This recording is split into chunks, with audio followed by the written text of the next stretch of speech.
Nesta casa eu me encontrei.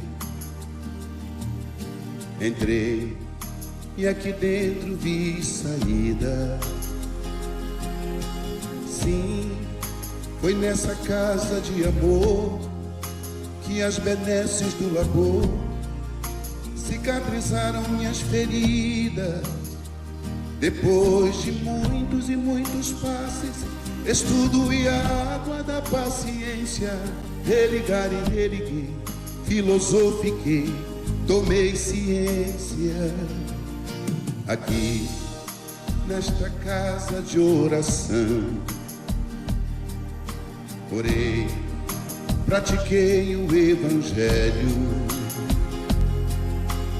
Sim, foi nesse pouso espiritual que eu conheci a vida real. Rompi de vez com um homem velho. Depois de muitas e muitas preces, palestras e água da fé, religar e religuei.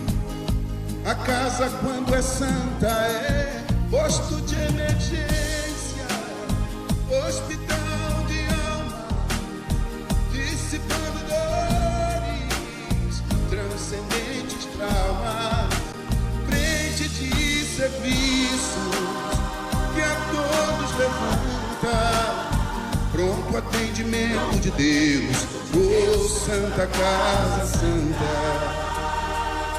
Eu fiz amigos do peito, pessoas com quem posso contar. Atendimento fraterno, culto do Evangelho no lar.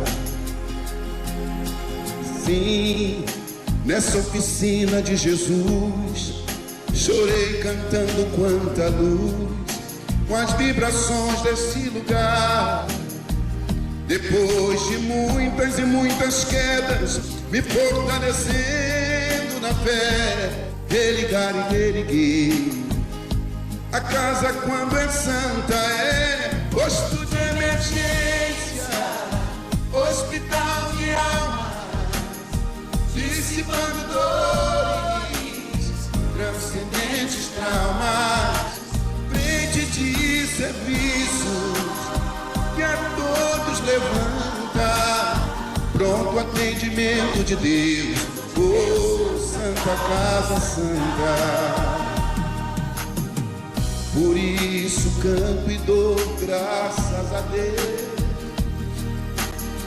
secando lágrimas nos olhos meus. Depois de muitas e muitas preces, palestras e água da fé, religar e religuei. Toda casa, quando é santa, é posto de emergência, hospital de alma, dissipando dores, transcendentes traumas, frente de serviços que a todos levanta, pronto atendimento de Deus, oh Santa Casa Santa. Posto de emergência, hospital de almas, dissipando dores, transcendentes traumas, frente de serviço que a todos levanta, pronto atendimento de Deus, Santa Casa Santa. Frente de serviços que a todos levanta, pronto atendimento de Deus, Santa Casa Santa.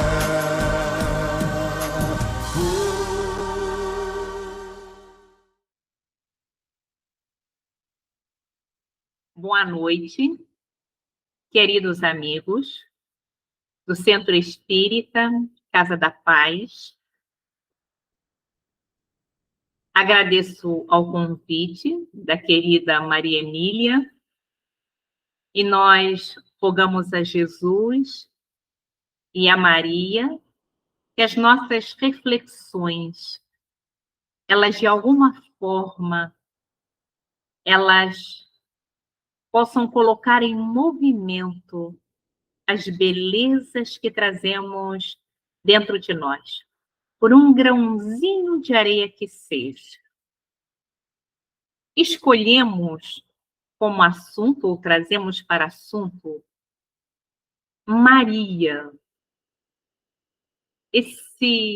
essa mãe da humanidade. No Evangelho de Lucas, capítulo 1, versículos 28 a 38, nós vamos encontrar essa passagem em que Lucas, que conviveu com Maria, ele teve essa bênção, ele vai nos retratar essa passagem em que Maria é visitada pelo anjo, em que ele, em se dirigindo a ela, diz: Ave, cheia de graça, o Senhor é contigo. Ave, salve, né? Cheia de graça. E essa expressão tão linda, cheia de graça, cheia de bênçãos, cheia de belezas, porque ela fora escolhida para ser a mãe do governador sublime do nosso planeta, nessa sua viagem ímpar ao nosso orbe. Pensemos que Maria, naquela época, né, os dados não são muito exatos, mas ela deveria estar com uns 15 anos. Era uma menina, uma jovenzinha. E como espírito em contato com as forças superiores da vida, ela se coloca à disposição dessa tarefa. Nós, dentro dessa temática de Maria, quisemos trazer também uma perspectiva do papel da mulher, o quanto ela é valorizada, o quanto ela é colocada num lugar que à época não acontecia. Historicamente falando, à mulher eram reservados papéis de subalternidade. A mulher era considerada objeto. E na experiência de Maria, fica muito bem pontuado quanto todas as criaturas emanadas da centelha divina, elas têm os mesmos direitos de igualdade.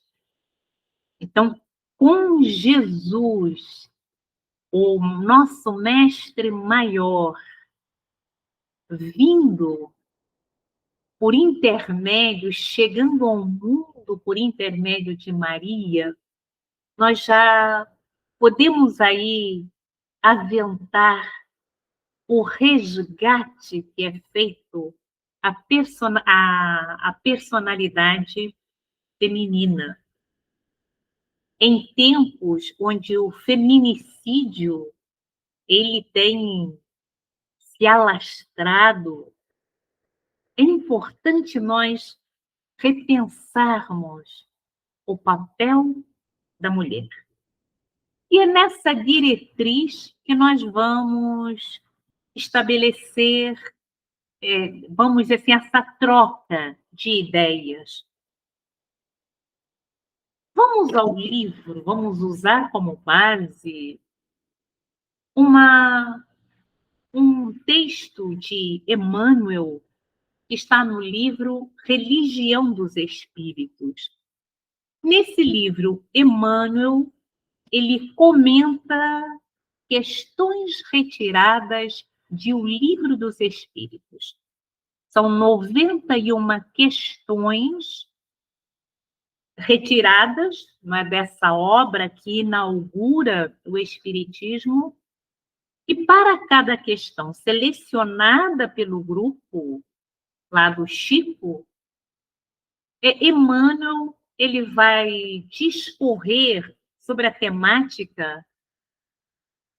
E nessa questão, a mulher ante o Cristo, em que ele termina depois nos falando de Maria, dessa sublimidade desse ser, ele toma como parâmetro a questão 817, em que Kardec indaga: o homem e a mulher são iguais perante Deus e têm os mesmos direitos?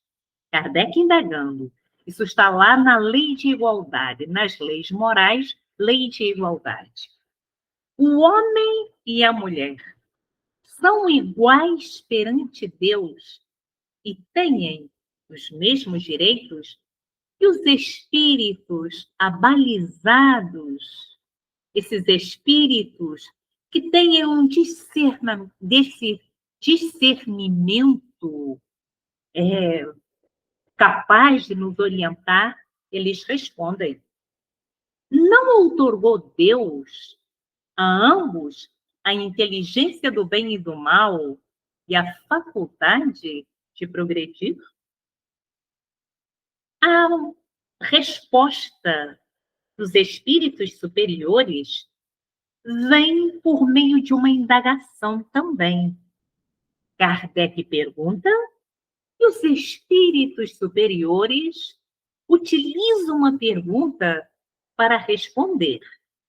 Voltemos à resposta. Não outorgou Deus a ambos a inteligência do bem e do mal e a faculdade de progredir? Podemos inferir que a pergunta que surge como resposta, ela demonstra uma surpresa, querendo dizer que não deveria ou não deveríamos questionar tal coisa. Afinal de contas, de onde teria surgido essa possível ideia de inferioridade da mulher? Porque os espíritos respondem: não outorgou Deus a ambos a inteligência para discernir o bem e o mal, para eles progredirem? Eles não têm que passar pelos mesmos desafios? Então, o porquê? De onde surgiu a raiz, a matriz de ter se colocado, ao longo da história, a mulher à margem da sociedade?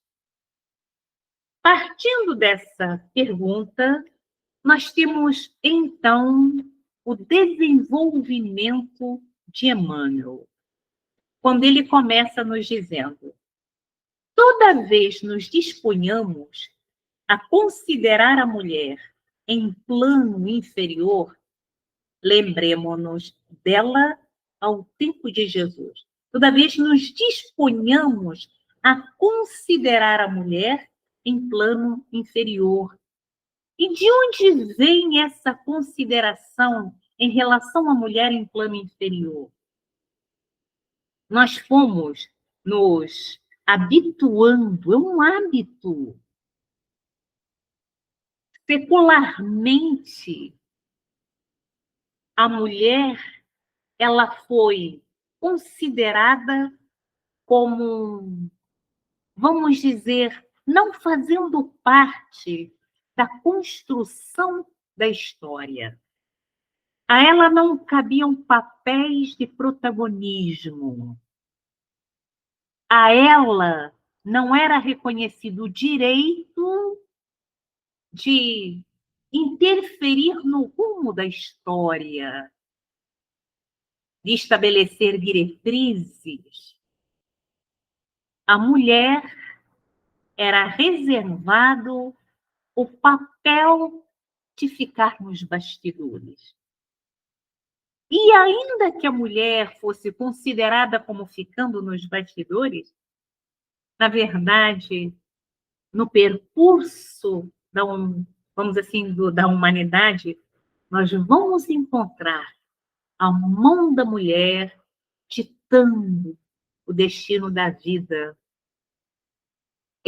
Essa é um mito, né? O mito de Adão e Eva, quando se coloca Eva como tendo sido a provocadora da queda do paraíso, quer dizer, desde essa época, quer dizer, isso é muito remoto, já se foi relegando a mulher esse perigo, né? A mulher representava um perigo. Por causa dela, Adão pecou. Por causa dela, houve a expulsão do paraíso.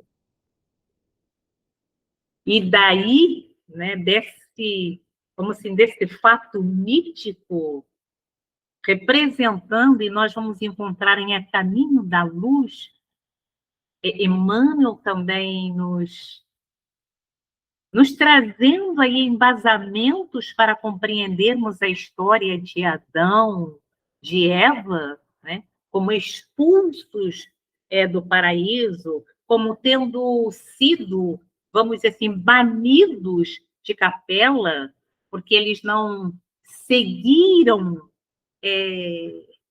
o progresso, as mudanças que aconteciam.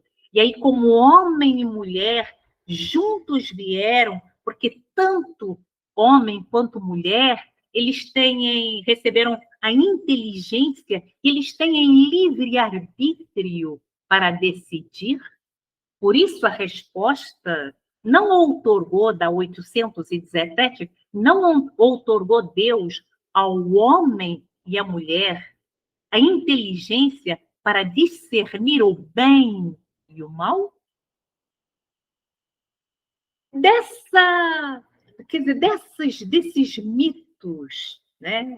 Dessa base, em que nós acabamos sendo herdeiros, e a mulher acaba ainda sendo vista. As estatísticas, elas dizem mulheres ocupando os mesmos cargos, um simples exemplo, elas recebem mais, mulheres ocupando os mesmos cargos que os homens.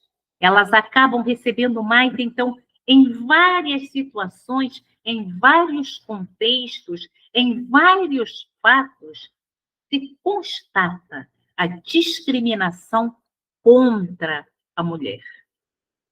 E quando Emmanuel diz, toda vez nos disponhamos a considerar a mulher em plano inferior, e isso é para nós, e quando nós falamos para nós, inclusive para nós mulheres, para aprendermos a ocupar o lugar que nos cabe, com os deveres e com os direitos. E esses direitos, eles nos colocam, eles nos pontuam que são graças que recebemos do Criador. Pensemos nesse direito da inteligência, da capacidade de criar. E se nós temos essas potencialidades, cabe-nos o dever de dar um direcionamento digno a essas potencialidades. Então, é a nós também, mulheres, que Emmanuel se dirige. lembremos-nos dela ao tempo de Jesus. Ela quem?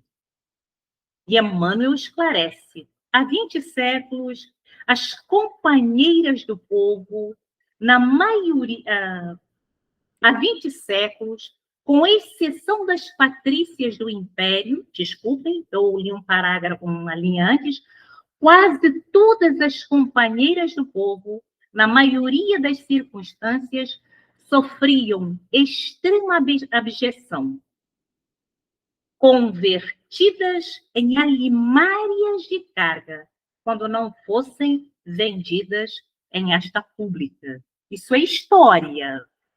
Em várias culturas, em todos os tempos, né? Com exceção das mulheres, diz Emmanuel, sofriam extrema abjeção, convertidas em alimárias de carga, quando não fossem vendidas em asta pública. Elas eram colocadas em leilão. Vamos dizer assim, de todos esses remanescentes, fazendo-se vamos dizer assim, uma anamnese da história, nós entendemos por que é que pensamos assim. Tocadas, porém, pelo verbo renovador do Divino Mestre, ninguém respondeu com tanta lealdade e veemência aos apelos celestiais. Né? Tocadas, porém, pelo verbo renovador do Divino Mestre, ninguém respondeu com tanta lealdade e veemência aos apelos celestiais. Esta voz direta de Deus, falando-nos aos corações quais os passos que deveríamos seguir na utilização da nossa inteligência. Ambos, homens e mulheres, receberam inteligência, ou recebemos inteligência. E, por meio do livre-arbítrio, podemos escolher o bem ou o mal. E Jesus, ele estabelece essa ruptura de forma insofismável. Ele acolheu prostitutas, acolheu leprosas, acolheu a mulher hemorroísta, que poderia ser considerada, né, uma expurgada da sociedade. Todas foram acolhidas com a dignidade incomparável do Mestre, reconhecidas em seus sentimentos, em seus anseios, em suas buscas. Jesus mergulhou no psiquismo feminino. E lá na mulher adúltera, naquela mulher que seria apedrejada, mais do que a adúltera, Cristo percebeu aquele ser abandonado sentimentalmente desprezado, porque Amélia Rodrigues vai nos dizer, ela buscava o adultério porque dentro de casa ela não recebia atenção, ela era abandonada dentro do lar. E Jesus, visitando esse universo divino, Jesus reconhecendo a alma das criaturas, e aqui no caso das mulheres, Jesus, em toda a sua beleza, ele reergue essa mulher, metaforizando todas as mulheres caídas, convidando-as a se levantarem para a existência, para o recomeço, para a reconstrução, apesar daquilo que pudesse surgir em torno.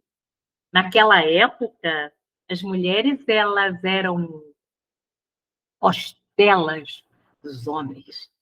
Costelas no sentido de que elas precisavam da presença masculina para que elas pudessem ser consideradas na sua existência.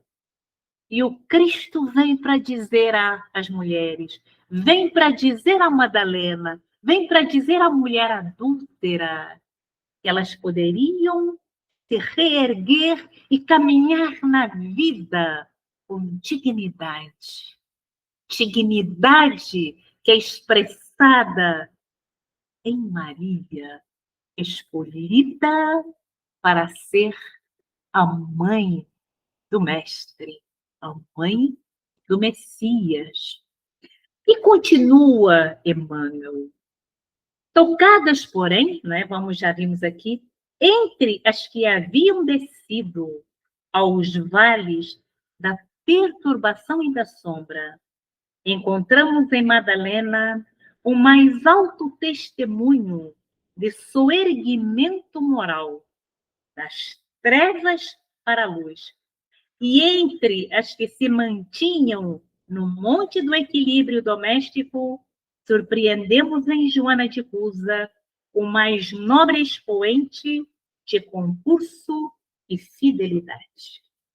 É dessas que Joana de Cusa nós vamos encontrar no livro Boa Nova os dilemas vivenciados por Joana de Cusa, né? A angústia, se era justo, ela que já tinha essa percepção de um universo que se estendia, se era justo ela permanecer ali aprisionada ao intendente, ao seu esposo, que ainda estava preso ao materialismo, aos valores do mundo, quando ela ansiava já servir ao Cristo, porque ela tinha compreendido que a estrela maior estava na terra.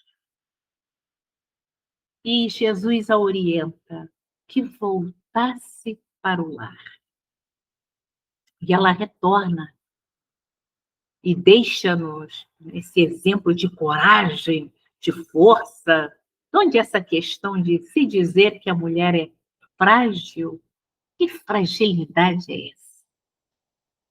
Que fragilidade pode ser atribuída, por exemplo, a Joana de Cusa, quando ela vai para as arenas e quando o filho pede que ela abjure, ela diz, nunca.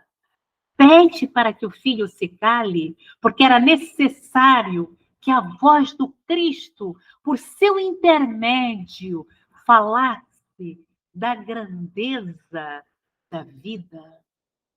Porque esse seu testemunho ecoa até hoje, dizendo-nos da grandeza do reino do Pai. E continua Emmanuel, atraídas pelo amor puro, conduziam à presença do Senhor os aflitos e os mutilados, os doentes e as crianças. E embora, porque elas acabam dedicando o seu tempo, elas se tornam os corações, as mães, as irmãs, as amigas daqueles seres que na vida só tinham o desprezo, na grande maioria, tinham o desprezo social. E em relação à mulher adúltera, é aí uma informação riquíssima trazida por Amélia Rodrigues, de que ela mais tarde, ela segue Jesus e ela mais tarde haveria de cuidar do marido que leproso buscaria socorro naqueles que atuavam para o Cristo, que ofereciam as suas mãos para serem as mãos do Cristo, levando consolo, levando conforto, alimentando as chamas da esperança. E embora não lhe integrassem o círculo apostólico, foram elas, representadas nas filhas anônimas de Jerusalém, as únicas demonstrações de solidariedade espontânea que o visitaram desassombradamente sob a cruz do martírio, quando os próprios discípulos debandaram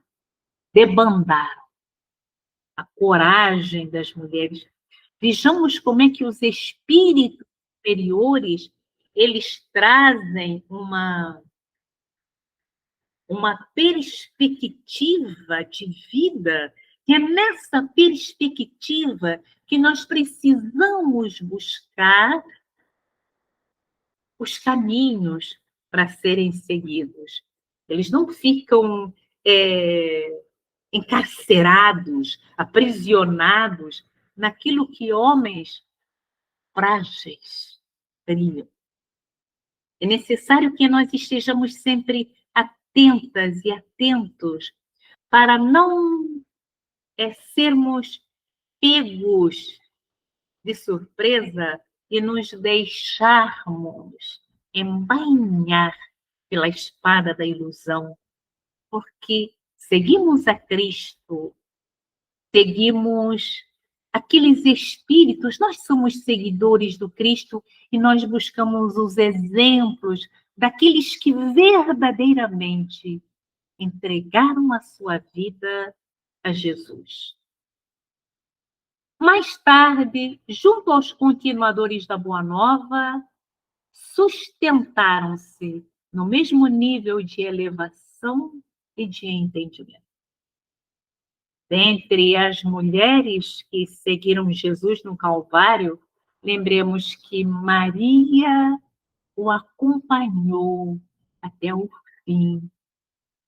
Ela, que coração nobre é esse que tem coragem de acompanhar o filho naquela hora do Calvário.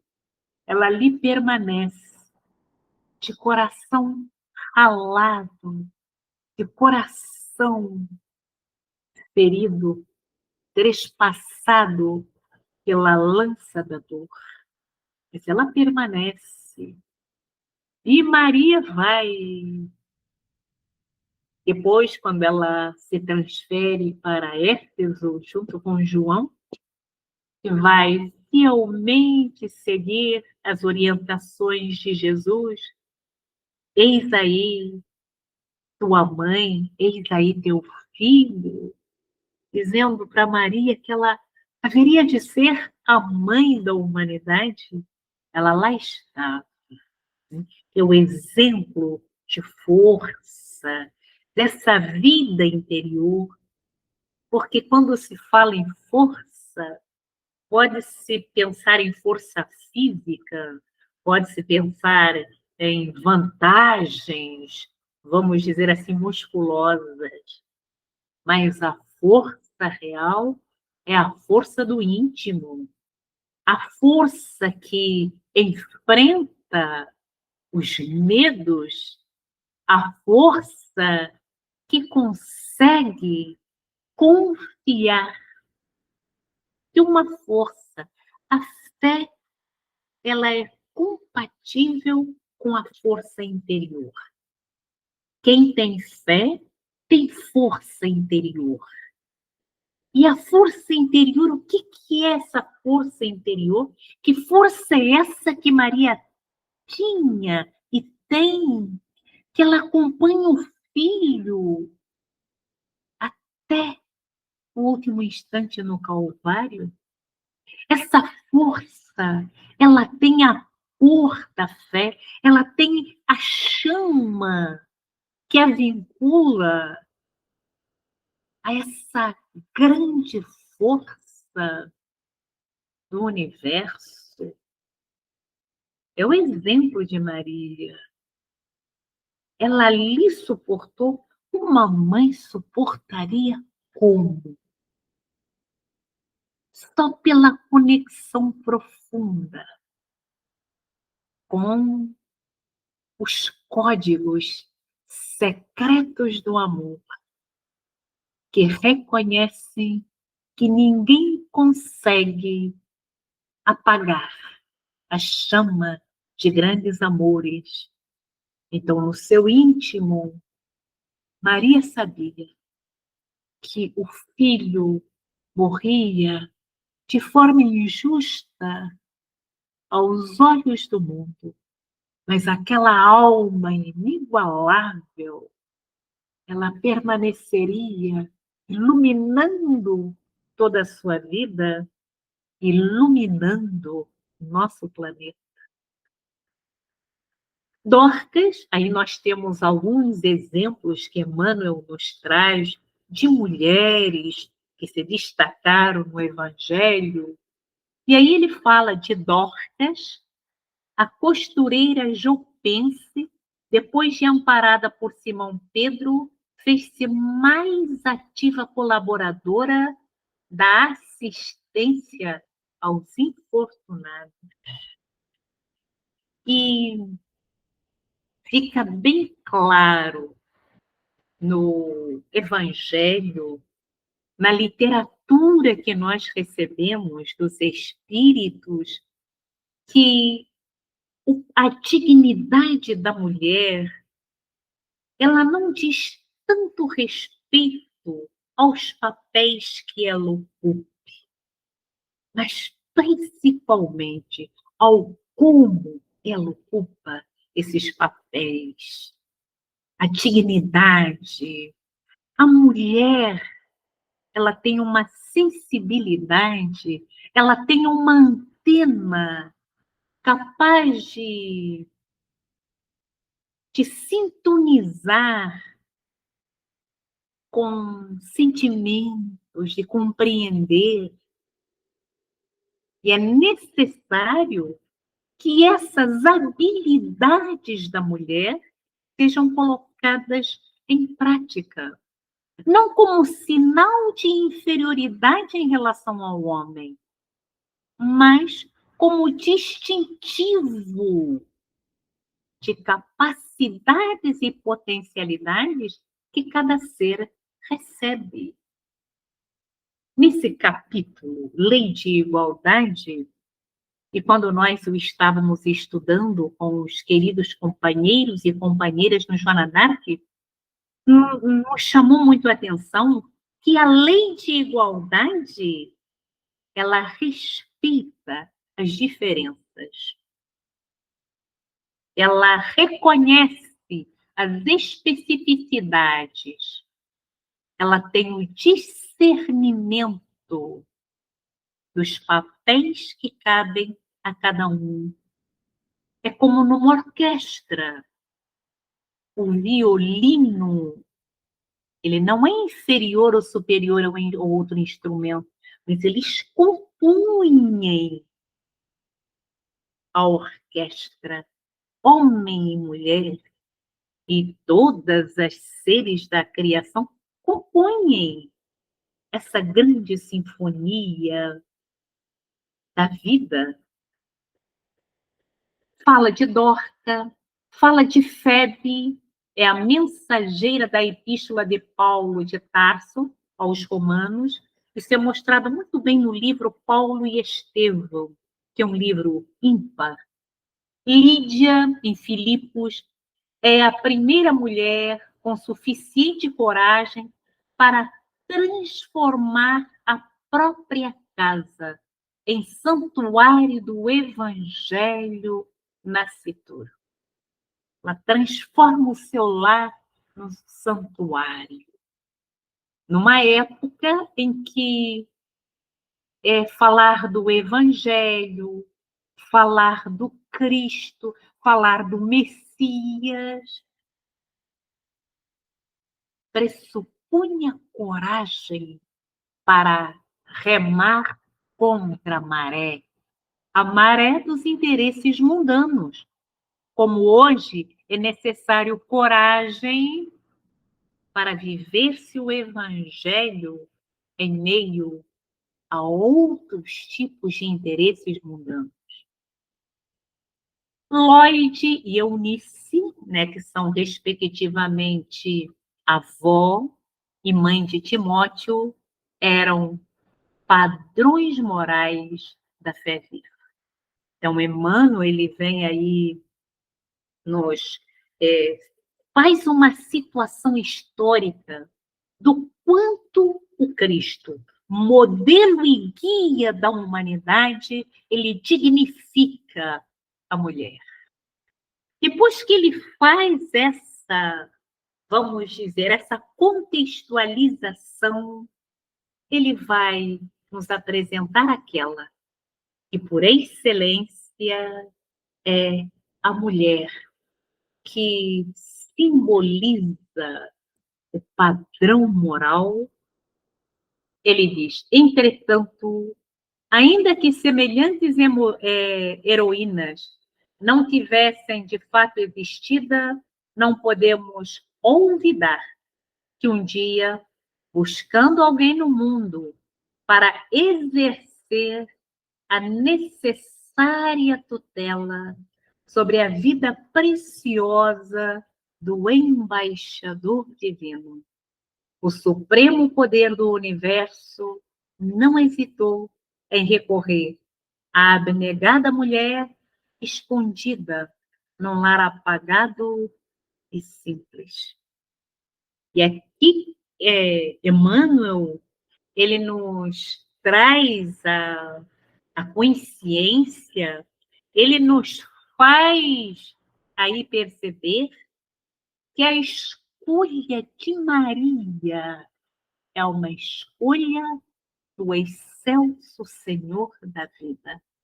Maria, mãe da humanidade, Maria, simples, num recantozinho desconhecido, mostrando que o que realça aos olhos da grande vida não é o externo, é o interno.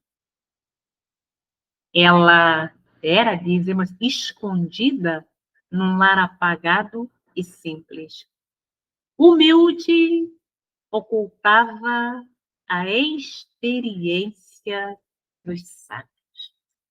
Humilde, ocultava a experiência dos sábios. Bem-aventurados os pobres de espírito. Bem-aventurados os pobres de espírito, porque eles têm humildade para se colocarem sempre na condição de aprendizes da vida. A humildade, eles estão sempre aprendendo, eles não se colocam como detentores de saberes inquestionáveis, eles não se pontuam como aqueles que nada têm mais a saber.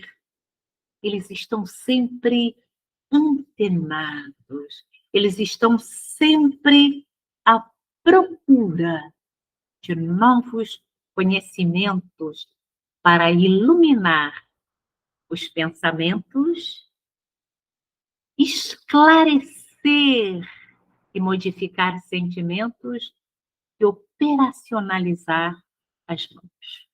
Então, essa humildade, Maria, que já estava numa largueza de percepções, porque quando o anjo, né, ave, né, salve, quando lá em Lucas diz, né, ave cheia de graça, o Senhor é contigo, para que ela pudesse absorver, para que ela pudesse decodificar comunicar a mensagem do anjo, do espírito superior, era necessário que ela já fosse conhecedora desses códigos superiores e iluminados.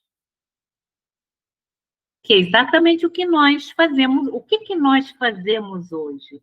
Nós estamos aprendendo a decodificar códigos de novos sentimentos, de novas posturas. Ela, Maria, que ela decodifica, faça-se em mim a vontade do Senhor. Ela não desconfia, ela não duvida, ela é capaz de, vamos colocar aqui, no seu íntimo, estabelecer conexão com o divino. É lindo. Por isso diz aqui, o humilde ocultava a experiência dos sábios. Frágil como lírio, trazia consigo a resistência do diamante. Frágil. Frágil porque mantém sempre a paz, porque mantém a concórdia, porque mantém a harmonia do lar, mas Maria, até o fim, ela mantém-se íntegra naqueles princípios que a consagraram como a mãe do Cristo. E ela, quando esse título, né, no livro Boa Nova, Humberto de Campos vai explicar que ela foi, já daquela época, ela foi chamada, na casinha simples em Éfeso, onde ela se mudou com João, ela era procurada por idosos desvalidos, por aqueles que não tinham aconchego, por aqueles que estavam sedentos de uma palavra de esperança, por aqueles que não tinham mais a quem recorrer. Então, uma casinha simples de Éfeso era um santuário iluminado, onde Maria, ela oferecia às criaturas um modelo de amor que um dia há de morar em todos os corações. E é dessa fase, né, dessas experiências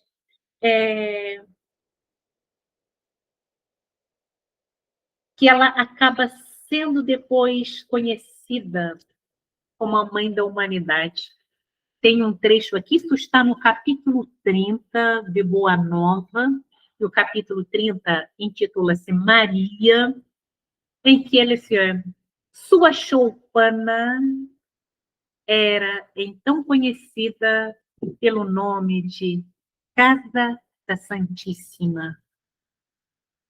O fato tivera origem em certa ocasião, quando um miserável leproso, depois de aliviado em suas chagas, lhe osculou as mãos, reconhecidamente murmurando: Senhora, sois a mãe de nosso mestre e nossa mãe santíssima.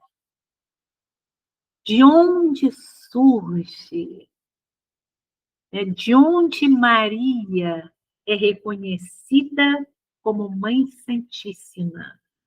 Porque esse título de mãe, ele é ligado, ele é costurado ao amor, principalmente, ao amor de renúncia, ao amor de sacrifícios, ao amor que não mede esforços para libertar, para cuidar, para salvar. Nós vimos muito isso São exemplos. Um filho ele pode ser abandonado em todas as condições, mas a mãe lá está, curando um leproso, mostrando aí qual é o papel que o Cristo espera de nós, que sejamos também irmãos dentro da nossa pobreza, é claro, mas que nos ofereçamos como mãos auxiliantes. E Emmanuel continua aqui. Humilde trazia consigo, pobre entre os pobres, carreava na própria virtude os tesouros incorruptíveis do coração. Mas essa pobreza física, a verdadeira riqueza, nós fazemos associações, riqueza com riqueza material e a riqueza maior, a riqueza das virtudes.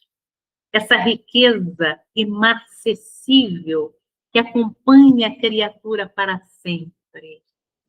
Carreava e desvalida entre os homens. Era grande e prestigiosa perante Deus. A verdadeira grandeza, ela está no íntimo do ser. A verdadeira riqueza, ela está oculta naqueles que buscam oferecer o que têm de melhor para oferecer esperança e fraternidade. Eis o motivo pelo qual, sempre que o raciocínio nos induza a ponderar quanto à glória do Cristo, recordando na terra a grandeza de nossas próprias mães, nós nos inclinaremos reconhecidos e reverentes ante a luz inacessível da estrela de Nazaré. E o maravilhoso é que a estrela de Nazaré é a estrela do mundo, é a estrela que nos acolhe. O capítulo Maria, esse que nós mencionamos, ele é um capítulo belíssimo. Ele é um capítulo, ele toca profundamente. Esse livro, Boa Nova, é um livro inesgotável. A gente estuda uma vez, estuda duas, estuda três, e a conclusão, quando termina de ler, fala assim, eu não preciso voltar a ler. E tem passagens lindas.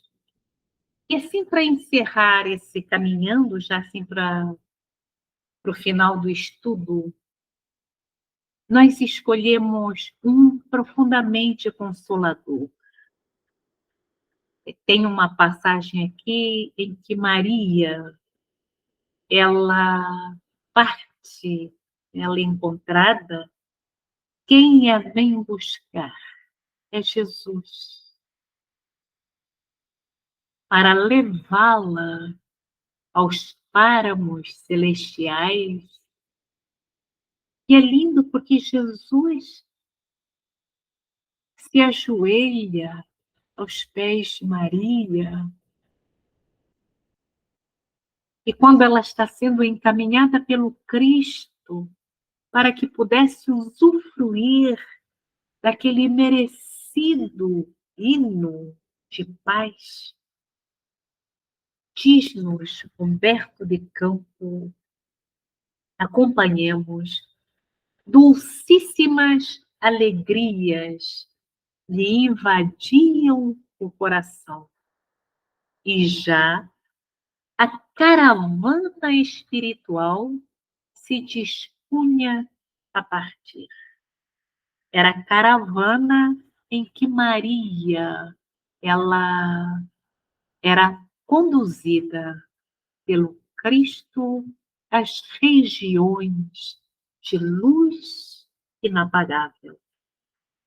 Quando Maria se lembrou dos discípulos perseguidos pela crueldade do mundo e desejou abraçar os que ficariam no Vale das Sombras à espera das claridades definitivas do reino de Deus. Emitindo esse pensamento, imprimiu um novo impulso às multidões espirituais que seguiam de perto a força do pensamento.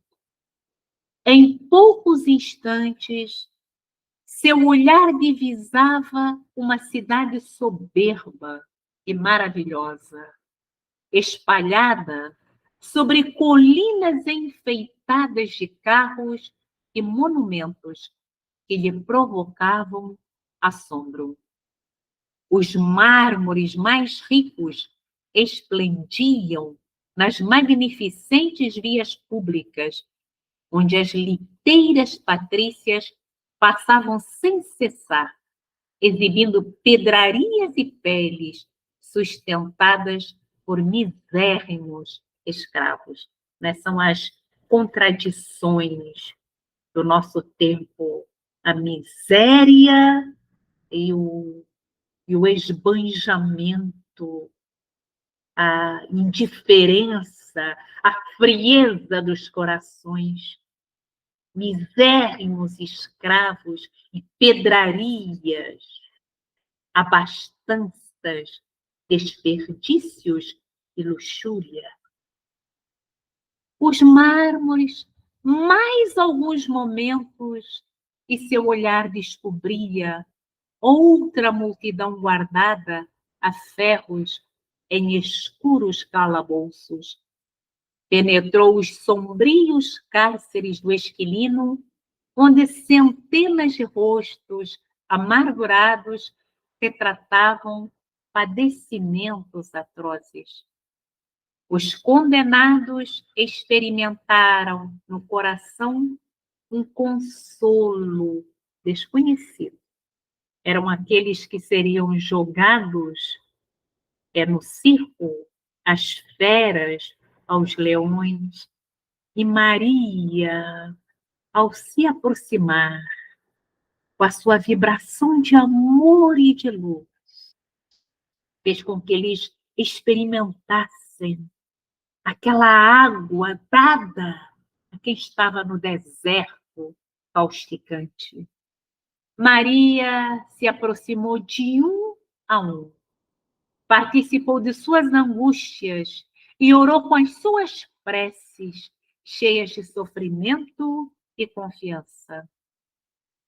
Sentiu-se mãe daquela assembleia de torturados pela injustiça do mundo. Espalhou a claridade misericordiosa de seu espírito entre aquelas fisionomias pálidas e tristes.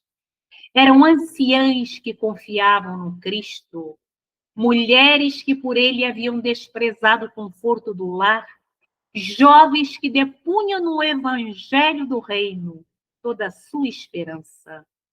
Maria aliviou-lhes o coração e, antes de partir, sinceramente desejou deixar-lhes nos espíritos abatidos uma lembrança perene. Que possuía para lhes dar? Deveria suplicar a Deus para eles a liberdade? Mas Jesus ensinara que com ele todo jugo é suave e todo fardo seria leve, parecendo-lhe melhor a escravidão com Deus do que a falsa liberdade nos desvãos do mundo. Recordou que seu filho deixara a força da oração como um poder incontrastável entre os discípulos amados.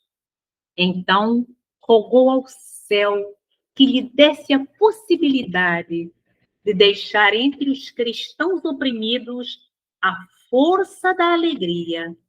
Foi quando, aproximando-se de uma jovem encarcerada, de rosto descarnado e macilento, lhe disse ao ouvido: canta, minha filha, tenhamos bom ânimo, convertamos as nossas dores da terra em alegrias para o céu. A triste prisioneira nunca saberia compreender o porquê da emotividade que lhe fez vibrar subitamente o coração, de olhos estáticos, contemplando o firmamento luminoso, através das grades poderosas, ignorando a razão de sua alegria, cantou um hino de profundo e enternecido amor a Jesus, em que traduzia sua gratidão pelas dores que lhe eram enviadas, transformando todas as suas amarguras em consoladoras rimas de júbilo e esperança. Daí a instantes, seu canto melodioso era acompanhado pelas centenas de vozes dos que choravam no cárcere, aguardando o glorioso testemunho. E será que a gente consegue imaginar um coro de vozes se encaminhando para o martírio e cantando a alegria do reino, aguardando uma alegria que não é a alegria passageira do mundo, é a alegria perene, é a alegria da alma, é a alegria de quem vive em comunhão com o Pai, com Jesus, com a luz. Nós agradecemos esta oportunidade de trocarmos reflexões que Maria, a Mãe Santíssima da humanidade, ela seja mais lembrada em nossas preces, que possamos cantar, que possamos tê-la em nosso cotidiano como mãe consoladora, suavizando a caminhada, sabendo que esses espíritos luminares, eles nunca nos deixam a sós. Que Jesus abençoe a todos, que Maria possa nos envolver em seu halo de amorosidade, de ternura, de candura, e que ela desperte em nós a alegria de cantarmos a esperança sempre. E assim, agradecidos e agradecidas por esse espírito com que Deus presenteou a humanidade. Temos sido agraciados, agraciadas por tantos presentes vindos do grande Pai, mostrando-nos o quanto Ele nos ama.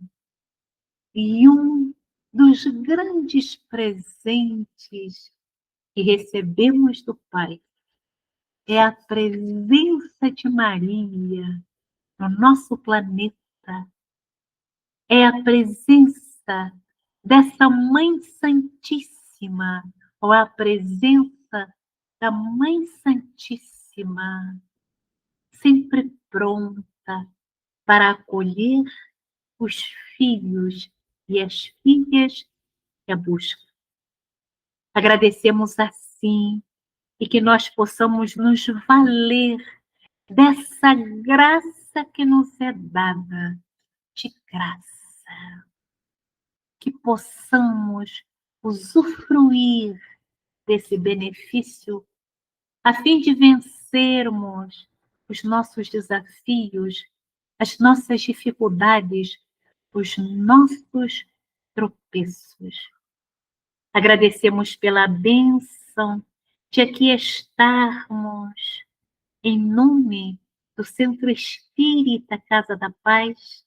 Rogamos por todos os companheiros e companheiras e que assim seja, lembrando que Maria é o Espírito de luz, mentora desta casa, que nesta noite nos acolhe. Que assim seja.